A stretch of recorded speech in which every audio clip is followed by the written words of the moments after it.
কালের কণ্ঠে আপনাদের সঙ্গে যুক্ত রয়েছে আমি রাশিদুল ইসলাম রাজু। আমি এই মুহূর্তে অবস্থান করছি ঢাকা চট্টগ্রাম মহাসড়কে। আপনারা জানেন ঈদকে ঘিরে এখন মানুষ শেষ মুহূর্তের মতন নারী টানে গ্রামে বাড়ি ছুটছেন। যানবাহনের পাশাপাশি যাত্রীর চাপ কয়েক গুণ বেড়েছে। আমরা পাশাপাশি টিকিট কাউন্টারগুলোতেও যাত্রীদের উপচে পড়া লক্ষ্য করছি। এদিকে কয়েকজন যাত্রীর সঙ্গে আমাদের কথা হয়েছে, তারা আমাদের যেমনটা জানিয়েছেন যে নির্ধারিত ভাড়ার চেয়ে অতিরিক্ত বেশি ভাড়া আদায় করা হচ্ছে। বরাবরের মতো টিকিট কাউন্টার কর্তৃপক্ষ পরিবহন মালিকরা এই বিষয়টি অস্বীকার করেছেন। এদিকে আমাদের এই বিষয়ে হাইওয়ে পুলিশের সঙ্গে কথা হয়েছে, তারা আমাদের যেমনটা জানিয়েছেন যে যাত্রীর চাপ বাড়লেও এখনও পর্যন্ত ঢাকা চট্টগ্রাম মহাসড়কে কোথাও কোনো তীব্র যানজটের সৃষ্টি হয়নি এবং যাত্রীদের ইজ্জত নির্বিঘ্ন ও স্বস্তিদায়ক করতে তারা সব ধরনের চেষ্টা চালিয়ে যাচ্ছেন। এছাড়া ঢাকা চট্টগ্রাম মহাসড়কের সিদ্ধিরঞ্জের সাইনবোর্ড থেকে সোনারগাঁ মেঘনাঘাট টোল প্লাজা পর্যন্ত যেসব গুরুত্বপূর্ণ পয়েন্ট রয়েছে ওইসব পয়েন্টগুলোতে অতিরিক্ত পুলিশ মোতায়েন করা হয়েছে। এতে থেকে আমরা ঢাকা চট্টগ্রাম মহাসড়কের বিভিন্ন পয়েন্টে সরেজমিনে ঘুরে দেখেছি। আমরা দেখেছি যে হাইওয়ে পুলিশের পাশাপাশি নারায়ণগঞ্জ জেলা পুলিশ এবং র্যাবের একাধিক টিম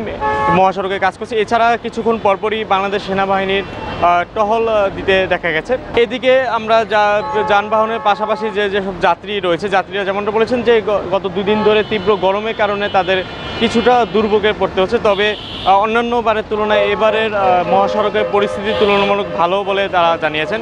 এদিকে আমরা বিভিন্ন পরিবহন চালকদের সঙ্গে কথা বলেছি, তারা যেমনটা আমাদের জানিয়েছেন যে তারা নির্বিঘ্নে এক স্থান থেকে আরেক স্থানে তারা যেতে পারছেন এবং আশা করছেন যে তারা যথাসময় তাদের গন্তব্যস্থলে তারা পৌঁছাতে পারবেন। সুপ্রিয় দর্শক মণ্ডলী, এই ছিল মূলত ঢাকা চট্টগ্রাম মহাসড়কের শিমরেল মোড়ের সর্বশেষ অবস্থা।